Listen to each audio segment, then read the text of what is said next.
소중한 나 무한 행복.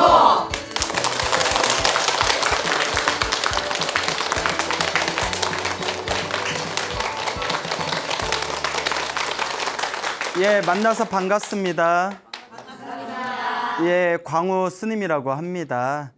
자, 오늘 또 여러분들에게 재미난 이야기를 들려드릴 텐데요. 여러분 혹시 용이라고 들어보셨어요? 예, 용, 이렇게 하늘을 날아다니는 용 있지 않습니까? 그래서 뭐 용 꿈꿨냐, 뭐 용 꿈꾸면 로또 사야지, 뭐 이런 얘기 있고요. 또 뭐 용용 죽겠지, 맞나요? 예? 예, 뭐 아닌 것 같은데. 예. 그래서 용. 근데 이제 용들의 왕을 용왕이라고 해요. 근데 이제 용왕이라는 개념이 2600여 년 전 불교에도 있었어요. 근데 이제 여러분 오늘 이제 용왕에 대한 이야기를 들려드릴 텐데, 불교에서 말하는 용왕이랑 여러분들이 생각하는 용왕이랑 약간 개념이 달라요. 그러니까 여러분들이 생각하는 용 있죠? 그 용 그림 본 적 있죠? 뭐 뱀같이 생겼는데 머리에 이제 뿔이 사슴뿔이 나 있고, 뭐 비늘이 잉어 비늘로 돼 있고, 막 수염 같은 것도 나 있고, 그리고 다리를 가지고 있잖아요. 네, 맞습니까? 네, 인도의 용은 나가라고 불러요. 뭐라 부른다? 네, 나가. 뭐 나가라는 거야? 예. 그 나가라고 부르는데, 그 인도에서 말하는 용은 우리나라에서 말하는 이무기에 가까워요. 그러니까 큰 뱀이에요. 엄청나게 긴 뱀, 다리가 없이 긴 뱀을 용이라고 불렀어요. 그러니까 우리 동양에서 말하는 이무기에 가깝죠. 자, 하여튼 이제 2600년 전에도 이 나가라는, 인도 말로 나가라고 해가지고 용이란 게 있었고, 인도에서 말하는 용은 큰, 아주 길다란 큰 이제 뱀 같은 모습이었고, 그리고 그런 용들의 왕이 있었대요. 이 용들의 왕을 용왕이라고 하는데, 이 용왕은 신통력이 있었다고 합니다. 신통력이 있었다라고 이제 이야기를 합니다. 그래서 불교에서도 이 용과 용왕에 대한 이야기가 부처님 가르침에 굉장히 자주 나옵니다. 그래서 이 신통력을 부리는 용왕들이 사람을 해코지할 때도 있고, 혹은 부처님한테 귀의해서 부처님 아래에서 불법을 배우면서 우리 불제자와 부처님의 가르침을 보호하고 옹호해주는 역할도 합니다. 그래서 이 용왕 이야기가 굉장히 자주 나오는데, 또 오늘 여러분들에게 이 용왕에 얽힌 재미난 이야기를 해드릴까 합니다. 지금 부처님 시대를 석가모니 부처님 시대라고 해요. 석가모니 부처님 다 들어보셨죠? 그래서 이제 석가족, 석가모니의 석가가 석가족에서 난 뜻이에요. 뭐 우리 무슨 족 있잖아요. 근데 이제 석가족에서 나온 모니가 성자란 뜻이에요. 그러니까 석가모니 하면 어디서 나오신 성자? 석가족에서 출현하신 성자다 해서 석가모니. 인도말로는 샤카무니라고 해요. 샤카무니. 그래서 이제 우리 발음으로는 석가모니라고 하는데, 근데 지금 우리 부처님 시대를 석가모니 부처님의 시대라고 하고, 미래에 오실 부처님을 어느 부처님이라고 하죠? 예, 미륵 부처님이라고 해요. 석가모니 부처님 이전에 부처님이 또 계셨어요. 미래에 오실 부처님이 미륵 부처님이듯이 석가모니 부처님 이전의 부처님은 무슨 부처님이라고 하죠? 모르죠. 예, 가섭 부처님. 예, 그래서 가섭불이라고 불러요. 가섭 부처님. 아마 소나무를 자주 보신 분들은 제가 중간중간 이야기를 몇 번 했기 때문에 기억이 나실 거예요. 무슨 부처님이다? 가섭 부처님. 예. 그래서 이제 가섭 부처님 시대 때 어느 스님이 계셨대요. 어느 젊은 스님이 계셨는데, 이 젊은 스님이 아주 사소한 계율을 어겼답니다. 무슨 계율을 어겼다? 예, 아주 사소한 자그마한 계율을 어겼는데, 이 젊은 스님 마음에는 이렇게 작은 계율 좀 어겼다고 무슨 일이야 있겠냐 하고 신경을 안 쓰다가 이제 열심히 수행을 하다가 죽을 때가 되었을 때, 자기가 젊은 시절에 실수했던 그 작은 계율을 어긴 게 딱 생각이 나더래요. 순간 마음에 후회심과 죄책감이 밀려오더래요.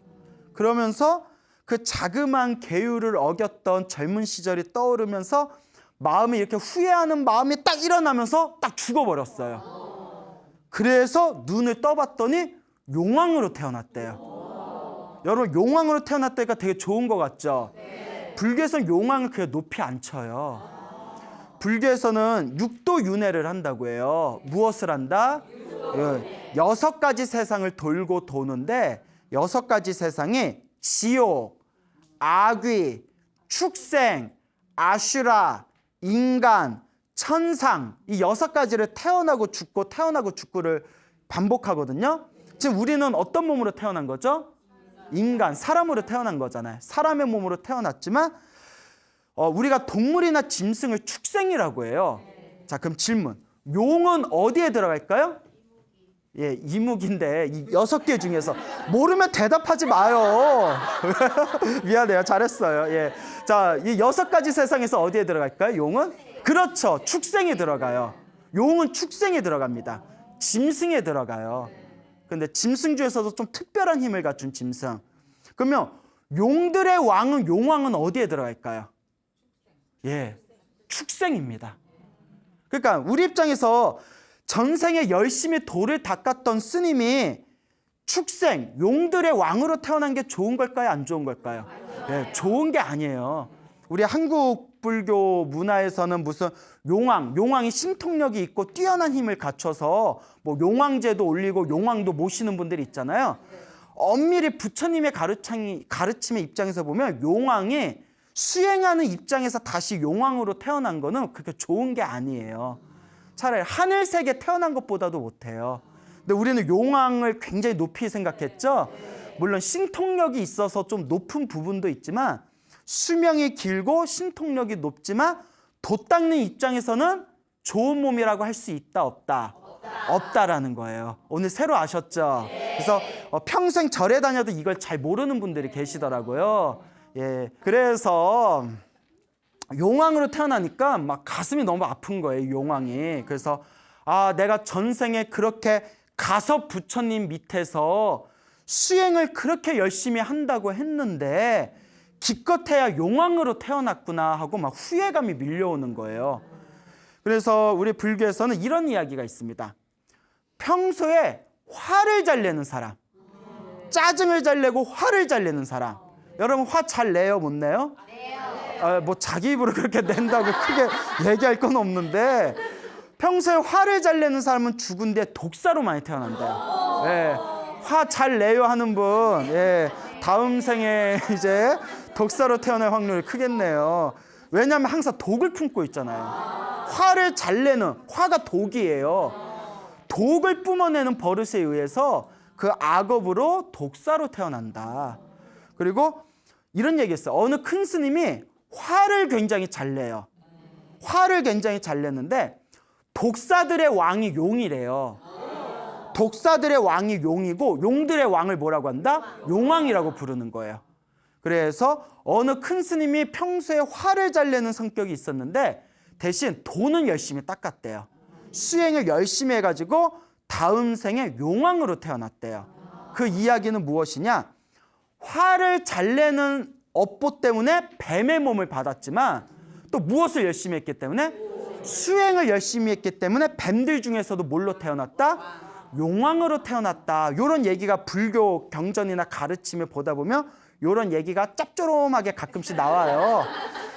그러니까 이 스님도 죽기 전에 어떤 강력한 후회심을 일으키면서 죽어서 용왕으로 태어납니다. 근데 이 용왕으로 태어나면 수명이 엄청나게 길대요. 어마어마하게 수명이 길고 막 몇만 년, 몇십만 년, 몇천만 년을 산대요. 그리고 신통력이 뛰어나대요. 그 용왕이 가진 신통력 중에 하나가 마음대로 사람으로 변신할 수가 있대요. 사람으로 변신할 수 있는 그런 신통이 있는데 어느 날 이제 수많은 세월이 흐른 뒤에 이 용왕이 전생의 스님이었던 용왕이 이제 용왕의 이름이 에라 까빠사예요. 예라에 그래서 예라에 그냥 예라에 까빠사, 에라 까빠사라는 용왕이에요. 열심히 도 닦았는데 눈 떠보니까 뭐가 돼 있어요? 용왕이잖아요. 그래서 예라 해가지고 예라 까빠사라는 용왕이 되었는데 어느 날 이제 용왕도 이제 결혼을 했을 거 아니에요? 이제 용왕이 이제 딸을 낳았어요. 이제 딸을 낳았는데 딸이 막 이제 춤을 추는 거예요. 딸이 덩실덩실 춤을 추니까 얼마나 예뻐요. 순간 용왕이 하염없이 이제 딸을 바라보면서 딸바보인가 봐요. 딸바보. 문득 이런 생각이 드는 거예요. 이 세상에 부처님이 출현하셨을까 안 출현하셨을까? 그러니까 가섭 부처님은 세상을 떠나셨잖아요. 그 다음에 이제 또 미래의 부처님이 오시잖아요. 가섭 부처님이 세상을 떠나시고 오신 부처님이 누구라고 했죠? 석가모니 부처님. 이제 또 눈치 없이 미륵 부처님 하는 사람이 있어. 아, 그래요? 자, 석가모니 부처님이 세상을 떠나시면 이제 누가 오신다고 했죠? 그렇죠. 미륵 부처님이 오신 거예요. 그래서 이제 가섭 부처님이 세상을 떠나시고 지금 미래 세상에 부처님이 새로 나타나셨을까 안 나타나셨을까? 내가 한번 알아봐야겠다. 그래서 내 딸을 아름다운 여자의 모습으로 변신시켜서 춤을 추면서 노래를 하되 4가지 질문으로 노래를 하자. 그리고 누구든지 오직 부처님만 알 수 있는 4가지 질문을 던진 뒤에 노래를 하면서 누구든지 이 질문, 4가지 질문에 완벽하게 대답하면 내 아름다운 딸과 내 재산을 다 주겠다고 사람들한테 내가 공표를 하자. 그래서 이 4가지 질문을 완벽하게 맞추는 사람이 혹시 있다면 이 세상에 누가 출현했다는 뜻일 거다? 부처님이 세상에 출현하신 뜻일 것이다 라는 생각을 일으킵니다. 그래서 이제 딸을 아름다운 여자의 모습으로 만든 뒤에 춤을 추게 하고 노래를 부르게 하면서 세상의 모든 사람들이요, 내 딸이 4가지 질문을 던질 텐데 4가지 질문에 대답을 한다면 누구든지 내 아름다운 딸을 데려가서 신부로 맞이하고 누구든지 내가 가지고 있는 전 재산을 다 주겠다라고 공표를 합니다. 그러니까 이제 남자들이 뭔데 딸이 얼마나 예쁜다고 딱 봤더니 예뻐. 남자는 똑같아. 예쁘다. 그 4가지 질문만 맞추면 되잖아요. 그래서 그냥 온 세계에 있는 사람들 다 몰려드는 거예요. 전국에서. 딸이 아름답게 딸이 춤을 추고 노래를 부르면서 다음과 같은 4가지 질문을 던졌답니다. 잘 기억해 보세요. 내 질문 던질 거예요. 자, 첫째, 어떤 것을 다스려야 진정한 왕이라고 하는가? 어떤 것을 다스려야 진정한 왕이라고 하는가? 둘째, 어떤 왕이 번뇌의 지배를 받는 왕인가? 어떤 왕이 번뇌의 지배를 받는 왕인가?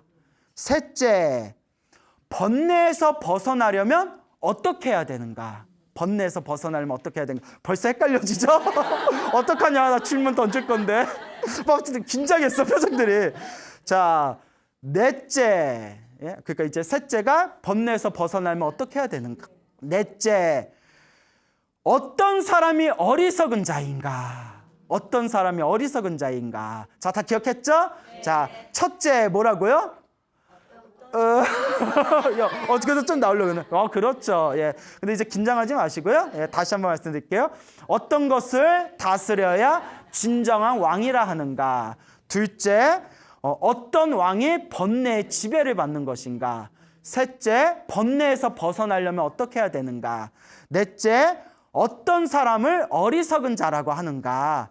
이 4가지 질문을 던졌는데 아무도 용왕이 흡족할 만한 대답을 하질 못하는 거예요. 그래서 그렇게 수많은 세월이 흘렀대요. 수많은 세월이 흘렀지만 용왕과 용왕의 딸들은 신통력이 있어서 오래 살잖아요.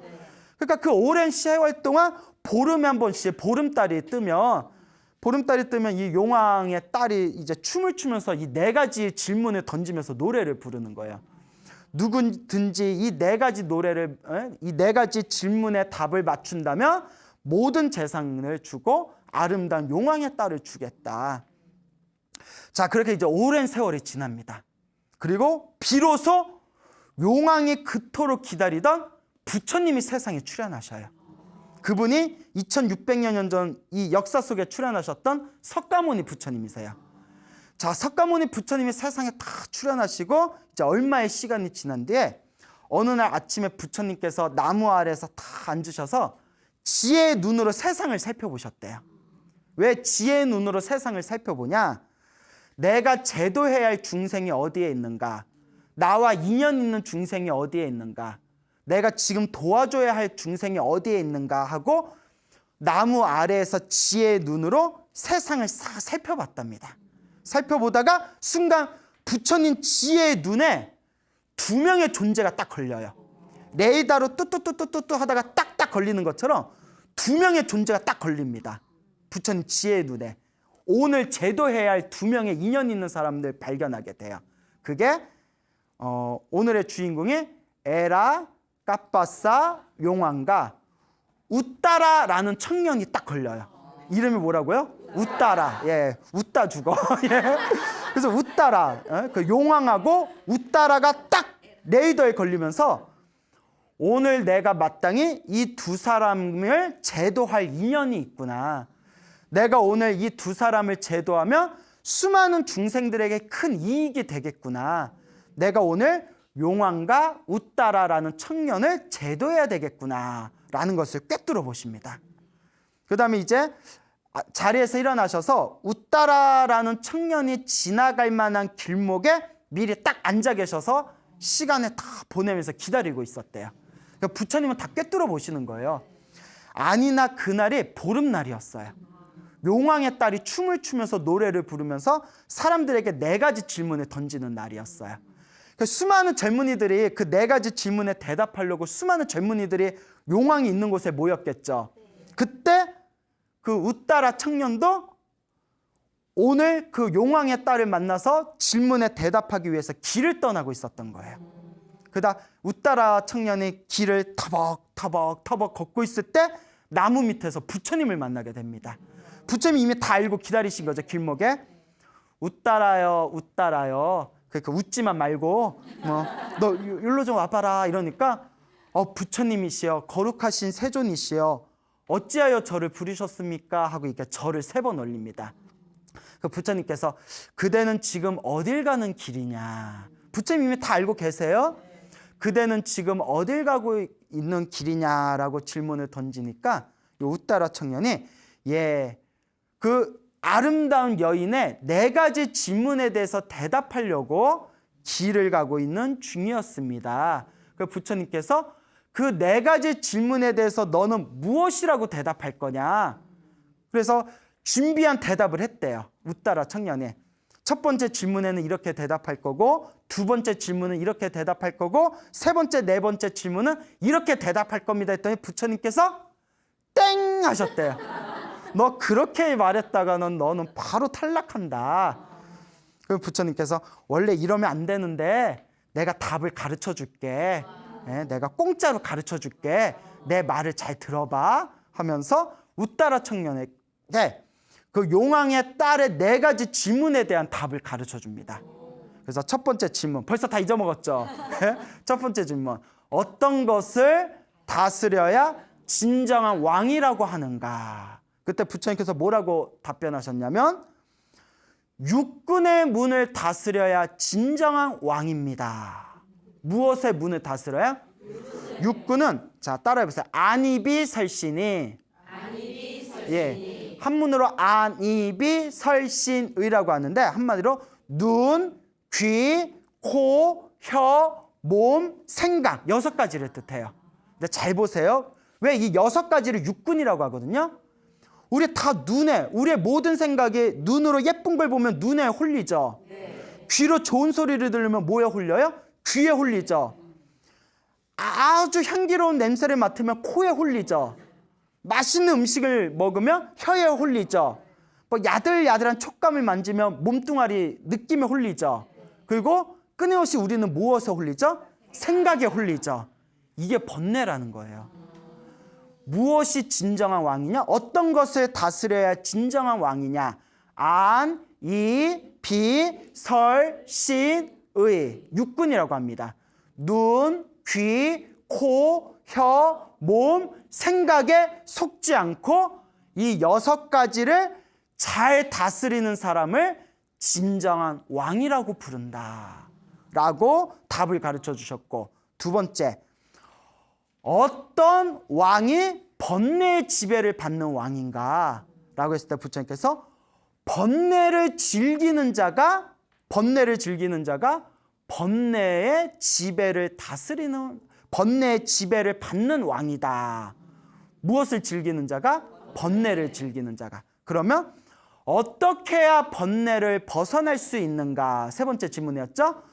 번뇌를 즐기지 않으면 번뇌에서 벗어날 수가 있다. 그 다음에 네 번째가 어떤 사람을 어리석은 자라고 하는가? 번뇌를 즐기는 자를 어리석은 자라고 한다. 라고 네 가지 질문에 대해서 답을 하십니다. 그러니까 한마디로 모든 게 다 번뇌고 이 번뇌는 6가지를 통해서 나온다는 거예요. 눈, 귀, 코, 혀, 몸, 생각. 이 6가지로 인해서 펼쳐지는 번뇌를 어떻게 해야 진정한 왕이다? 다스리고 잘 조절할 수 있고 속지 않을 때 우리 인생과 이 세상 속에서 가장 위대한 왕이 될 수 있다는 겁니다. 자, 그래서 부처님께서 이 네 가지 질문에 대한 답을 가르쳐 주시면서 또 이렇게 이야기하십니다. 그대가 이 네 가지에 대해서 질문에 대해서 답을 딱 얘기하면 저쪽에서 엄청 놀랄 거다. 깜짝 놀라면서 혹시나 하고 2가지 질문을 더 던질 것이다. 부처님 그것까지 다 꿰뚫어 보시는 거예요. 야, 상대를 꿰뚫어 보는 거예요. 부처님이 만약에 깨달음을 얻지 않고 고스톱을 치셨다면 타짜가 됐을 거예요. 모든 걸 다 꿰뚫어 보시니까. 그러니까 모든 걸 다 꿰뚫어 보세요. 압수의 압수까지 다 보시는 거예요. 너의 답을 듣고 나서는 깜짝 놀라면서 2가지를 더 질문할 것이다. 그 2가지가 몽고하니 무엇에 의해서 어리석은 자가 되는가?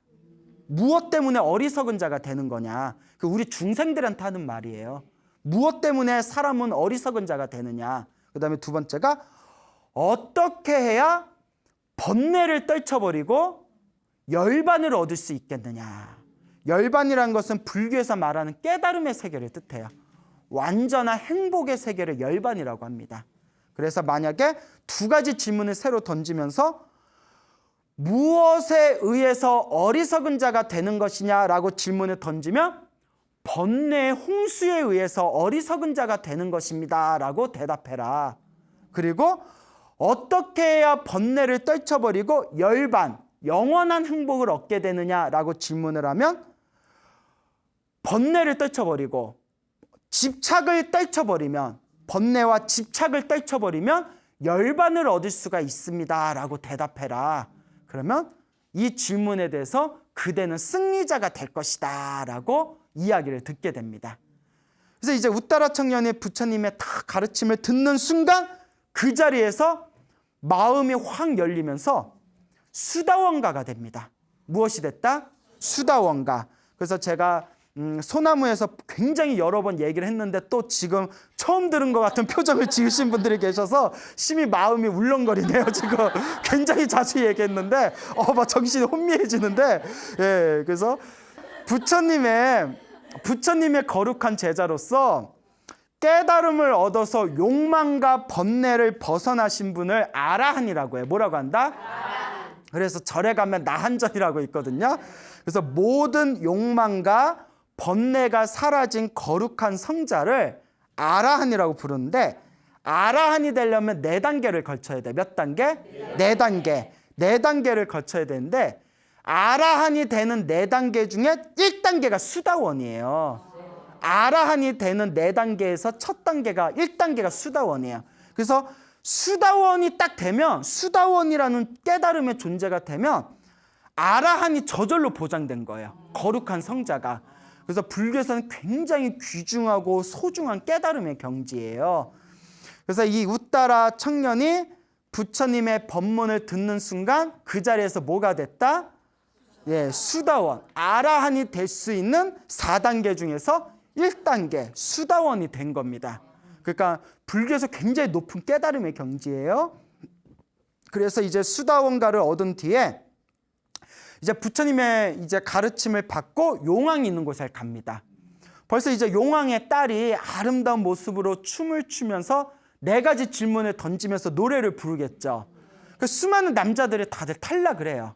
그래서 수많은 남자들 틈 사이로 우따라가 이제 비집고 들어가서 용왕의 딸 앞에 딱 멈췄습니다. 내가 그대의 질문에 대답을 하겠소. 나에게 질문을 던지시오. 그러니까 용왕의 딸이 다시 4가지 질문을 던집니다. 어떤 것을 다스려야 진정한 왕이라고 합니까? 그때 웃다라 청년이 안입이 설시니 육군의 문을 다스리면 진정한 왕이라고 합니다 하고 답하는 순간 옆에 듣고 있던 용왕이 깜짝 놀라는 거예요. 이거 뭐지? 이거 진짠가? 그러니까 한마디 딱 듣고 이런 답은 부처님밖에 할 수가 없으니까 육군의 문을 다스려야 진정한 왕이 됩니다. 왜냐면 다른 청년들은 어떤 것을 다스려야 진정한 왕이라고 합니까? 뭐 싸움을 잘해야 됩니다. 병법을 잘해야 됩니다. 리더십이 좋아야 됩니다. 뭐니 해도 돈이 많아야 됩니다.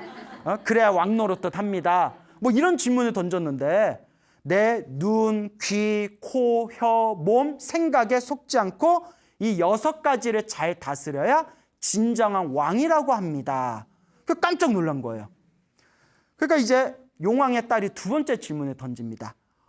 어떤 왕을 번뇌의 지배를 받는 왕이라고 합니까? 번뇌를 즐기는 자가 번뇌의 지배를 받는 왕입니다. 또 세 번째 질문을 던집니다. 어떻게 해야 번뇌를 벗어날 수 있습니까? 번뇌를 더 이상 즐기지 않는다면 번뇌에서 벗어날 수가 있습니다. 그 마지막 네 번째 질문을 던집니다. 어떤 사람이 어리석은 자입니까? 끊임없이 번뇌를 즐기는 자가 어리석은 자입니다. 용왕이 깜짝 놀라면서 부들부들 떨면서 믿을 수가 없다. 믿을 수가 없다. 정말 이 세상에 부처님이 출현하신 것인가? 그리고 부처님 예상대로 질문 2가지를 더 던져요. 혹시나 하는 마음에. 타짜야, 타짜. 네? 깨달음계의 타짜예요, 부처님께서는. 그래서 압수까지를 다 꿰뚫어 보신 거예요. 부처님께서는 너무나 위대하시죠? 그래서 용왕이 2가지 질문을 또 부처님이 예상한 2가지 질문을 던집니다. 그래서 우리 중생은, 우리 인간들은, 우리 일반 중생들은 무엇 때문에, 무엇에 의해서 어리석은 자가 되는 겁니까? 이미 부처님께 다 배웠잖아요. 번뇌의 홍수에 의해서 어리석은 자가 되는 겁니다. 그러면 어떻게 해야 번뇌를 떨치고 영원한 행복을 얻을 수가 있습니까? 그때 부처님께 배운 대로 웃다라 청년이 이렇게 얘기합니다. 집착을 떨쳐버리면, 무엇을 떨쳐버리면? 아까 말한 눈으로 집착하는 거, 귀로 집착하는 거, 코로 집착하는 거, 맛으로 집착하는 거, 몸으로 집착하는 거, 제일 어려운 거, 생각으로 집착하는 거, 이 모든 집착을 떨쳐버리면 영원한 행복, 열반을 얻을 수 있습니다 하는 순간 용왕이 덩실덩실 춤을 추면서 부처님이 세상에 출현하셨네. 부처님이 세상에 출현하셨네. 수없는 시간 동안 기다리고 기다렸는데 비로소 가섭 부처님은 세상을 떠나셨고 수없는 시간 동안 기다리고 기다려서 지금 이 시대에 새로운 부처님이 출현하셨네 하고 기쁨에 포효를 하면서 덩실덩실 춤을 췄답니다. 그리고 웃다라 청년한테 갑니다. 그대는 모든 답을 맞췄다. 근데 이런 답은 오직 부처님만 답할 수가 있다. 내가 원하는 완벽한 답을 말했다. 청년이여, 부처님은 어디에 계시느냐? 이게 그래서 나온 얘기가 부처님 손바닥 아니다. 무엇이다? 부처님 손바닥 아니다. 부처님 이걸 다 꿰뚫어 보신 거예요. 아침에 나무 아래 앉아서 지혜의 눈으로 세상을 다 비춰보시고 2명의 존재가 걸려들었다고 했죠.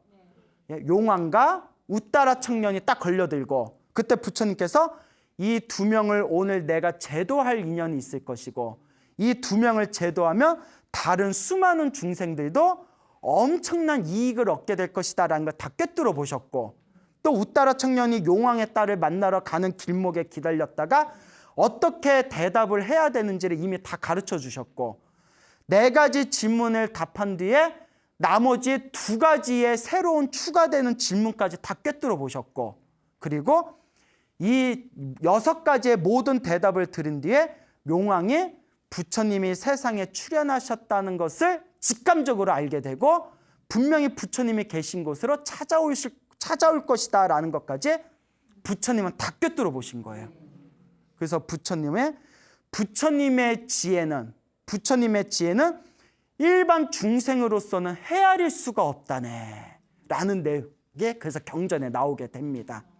그래서 이제 용왕이 웃다라 청년을 따라서 수많은 사람들과 용왕의 딸에게 그 4가지 질문에 대답하기 위해서 모였던 수많은 청년과 사람들까지 용왕과 용왕의 딸과 웃다라 청년을 따라가지고 부처님이 앉아 계시는 숲의 나무 아래까지 딱 이릅니다.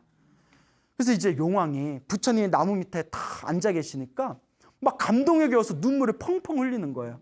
그 부처님 발 아래 가서 부처님께 절을 올리고 부처님 앞에서 펑펑 눈물을 흘립니다.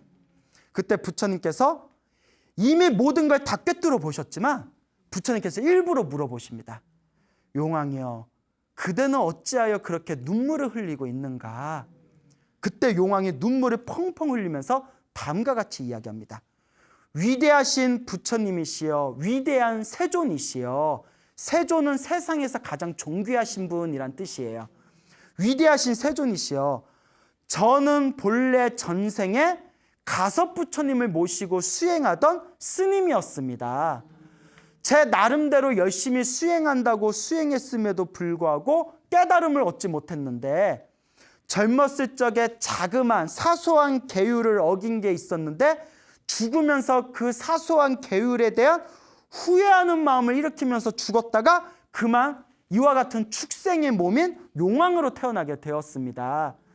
그래서 가섭 부처님이 세상을 떠나시고 언제쯤이나 새로운 부처님이 세상에 출현하실까 기다리고 기다리고 또 기다려서 이제야 위대하신 부처님을 다시 만나 뵙게 되었습니다.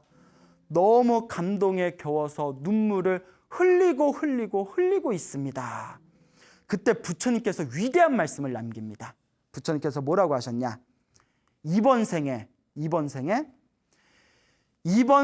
사람으로 태어나기 어렵고, 그리고 이번 생에 사람으로 태어나도 참된 진리를 듣기가 어렵고, 참된 법문, 참된 진리를 듣기가 어렵고, 그리고 부처님이 출현하기가 어렵네 라는 아주 유명한 말씀을 남기십니다. 사람으로 태어나기 어렵고, 참된 법문, 참된 진리를 듣기 어렵고, 그 다음에 마지막에 부처님께서 세상에 출현하시기가 어렵네. 그리고 부처님께서 용왕과 웃다라 청년과 그 뒤에 있는 수많은 또 다른 청년들을 위해서 부처님께서 법문을 하십니다. 그래서 그 자리에 있는 수많은 사람들이 부처님을 향한 강력한 믿음과 깨달음을 얻었다라는 이야기가 지금까지 전해지고 있습니다. 그래서 이와 같은 인연으로 에라카빠사 용왕은 엄청난 신통력이 있잖아요. 그래서 부처님 앞에서 다음과 같이 서원을 세웁니다. 위대하신 세존이시여, 저는 특별한 초능력과 힘과 신통이 있습니다. 그리고 저는 굉장히 수명이 깁니다. 그래서 앞으로 부처님을 믿고 따르는 불자들을 제가 항상 옹호하고 도와주고 지켜주겠습니다. 이 세상에 부처님의 제자인 불자들과 신도들이 부처님의 가르침을, 법을 믿고 따른다면 그 중생들을 제 특별한 신통력으로 도와주고 지키겠습니다 라고 서원을 세웁니다. 그래서 우리 불교에서는 일반 신도들이 힘들고 답답한 일이 있을 때 무슨 기도를 많이 한다? 용왕 기도를 하는 그런 사연이 여기에 다 펼쳐져 있는 겁니다. 용왕이 자기가 지켜주겠다고 서원을 세웠거든요. 아시겠죠? 네. 자, 그래서 이와 같은 이제 부처님과 용왕에 대한 또 특별한 이야기가 나오고요. 또 지금 오늘 말씀드린 건 에라카빠사 용왕 이야기였죠. 또 이제 다른 경전에 보면 또 다른 용왕들이 있어요. 용왕이 하나만 있는 게 아니에요. 나라가 있으면 여러 나라가 있고 나라마다 왕이 있듯이 각각 용왕들도 지역구가 있어요. 지역구. 전문 용어로 나와바리라고 하죠. 나와바리라고. 그래서 각자 용왕들도 지역구가 있는데 그때 용왕 중에선 착한 용왕도 있는데 못된 용왕도 있어요. 그래서 못된 용왕들이 사람들을 괴롭힐 때 부처님과 부처님의 거룩한 제자들이 그 용왕들을 조복받습니다. 용왕들을 항복받아서 그 용왕들이 부처님, 그동안 저희가 나쁜 짓을 해서 죄송합니다. 앞으로는 부처님의 법을 보호하고 부처님의 가르침을 따르는 불자와 신도들을 저희가 보호하겠습니다. 지켜주겠습니다 해가지고 그 당시 이제 수많은 용왕들이 부처님에게 부처님의 제자들을 저희가 보호하겠습니다라고 서원을 세우는 그런 내용들이 경전을 보다 보면 자주 나옵니다. 그래서 이와 같은 부처님과 용왕에 대한 이야기가 경전에 이제 자주자주 나오는 모습을 우리가 살펴볼 수가 있습니다. 그래서 이 용왕에 대한 이야기가 굉장히 우리 부처님 가르침에 자주 나오는데 꼭 여러분들한테 들려드리고 싶은 이야기가 있어요. 우리 한국의 불자들은 뭐 산신기도를 한다든가, 그렇죠? 산에서 호랑이를 타는 산신기도를 한다든가, 혹은 하늘 북두칠성 별자리를 담당하고 있는 칠성기도를 한다든가, 그렇죠? 그 다음에 금방 양화 바다를 지키는 용왕들의 용왕기도를 많이 하잖아요. 한 번씩 가끔씩 하는 건 괜찮아요. 어차피 뭐 산신기도나 칠성기도나 용왕기도 같은 것도 다 불교 안에 있는 거니까. 그래서 뭐 가끔씩 우리가 밥 먹다가 가끔 짜장면도 먹고 짬뽕도 먹잖아요. 근데 주식은 아니잖아요. 결국 우리의 주식은 뭐죠? 밥이잖아요. 그래서 우리 불자들한테 꼭 당부드리고 싶은 게 용왕기도를 하든 산신기도를 하든 칠성기도를 하든 상관은 없어요. 실제로 용왕기도, 칠성기도, 산신기도에서 효과를 보신 분들도 많아요. 하지만 불자의 주된 기도는 불보살 기도가 돼야 돼요. 무슨 기도? 부처님과 보살님이 중심이 돼야 됩니다. 이런 얘기를 왜 하냐면 간혹 절에 다니시는 분들 중에 부처님이나 보살님보다는 산신이나 용왕을 더 좋아하는 분들이 있어요. 근데 이거는 솔직히 본말이 이렇게 좀 바뀐 거예요. 무슨 말인지 알겠죠? 그러니까 간단히 따져보면 돼요. 부처님하고 보살님이 높겠어요? 산신하고 용왕이 높겠어요? 그러면 누구한테 기도하는 게 더 기도빨이 세겠어요? 부처님하고 보살님에게 기도하는 게 더 기도빨이 세죠. 그래서 예전에 어른스님들이 이런 말씀을 하셨어요. 신기도를 하면, 무슨 기도를 하면? 예, 산신기도나 용왕신, 용왕기도나 신기도를 하면 효과는 빠른 것 같대요. 성냥으로 탁 하고 불길이 나는 것처럼 효과는 빠른 것 같은데 여러분 성냥불이 오래 가요? 짧게 가요? 기도빨이 오래 못 간대요. 효과는 빠른 것 같은데 기도빨이 오래 못 간다. 그런데 불보살 기도는 부처님과 보살님께 하는 기도는 이게 효과가 있나 없나 더딘 것 같지만 불보살님께 기도하는 거는 산에다가 불을 지른 것 같아요. 그렇다고 산에다 불 지르면 안 돼요? 비유를 들자면 또 그렇다고 산에다 뭐 기도하다 산에다 불 지른대? 뭐 이런 식으로 산에다 불을 지른 것 같아서 성냥개비의 불하고 비교할 수가 있다 없다? 불보살한테 기도한 거는 오래 간대요. 오래 가고 더 뜨겁고 더 화려하대요. 그래서 옛날에 기도를 많이 하신 큰 스님들도 기도빨을 깔짝깔짝 빨리 받는 재미에 산신기도나 용왕기도 같은 걸 많이 하시는 분들이 있지만 진정한 불자라면 무슨 기도를 많이 해야 된다? 부처님과 보살님께 기도를 많이 올려야 된다라는 말씀을 많이 하셨습니다. 알겠죠? 그래서 이 이야기를 마무리하는 거는 또 제가 용왕기도를 했더니 또 한창 법화경기도, 금강경기도, 지향경기도 열심히 하시던 분이 그래? 몰라 나 오늘부터 용왕기도 할래. 이럴까 봐 걱정돼서 드리는 말씀이에요. 알겠죠? 그래서 이제 우리가 쌀밥 먹다가 가끔씩 외식 나가서 짜장면 먹을 때가 있듯이 기도하다가 뭐 가끔 용왕기도, 칠성기도, 산신기도 하는 건 괜찮지만 불교의 스승님은 어쨌거나 부처님이고 우리의 의지처는 보살님들입니다.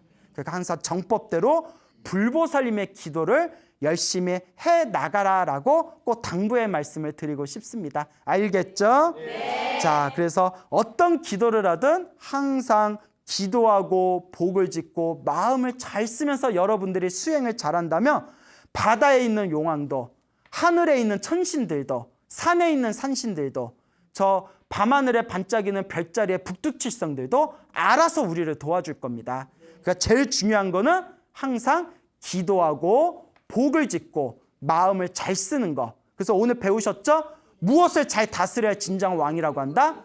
육군. 다 기억나시죠? 표정 보니까 눈, 귀, 코, 혀, 몸, 생각에 속지 않고 이 6가지를 잘 다스리고 번뇌를 즐기지 않는다면 알아서 용왕들이 도와줄 거고 알아서 산신들을 도와줄 거고 어려운 불보살님께서 여러분들을 올바른 길로 이끌어 줄 것입니다. 그러니까 항상 여러분들의 6가지 육군의 문을 잘 다스리고 여러분들의 번뇌를 잘 다스리시기 바랍니다. 알겠죠? 네. 여러분 행복해지고 싶습니까? 네. 행복한 삶을 창조하고 싶습니까? 네. 복을 지으십시오. 선업을 지으십시오. 공덕을 쌓으십시오. 복과 선업과 공덕의 힘이 여러분들을 진정한 행복의 길로 이끌어 줄 것입니다. 오늘 여기서 마치겠습니다. 소중한 나 무한 행복.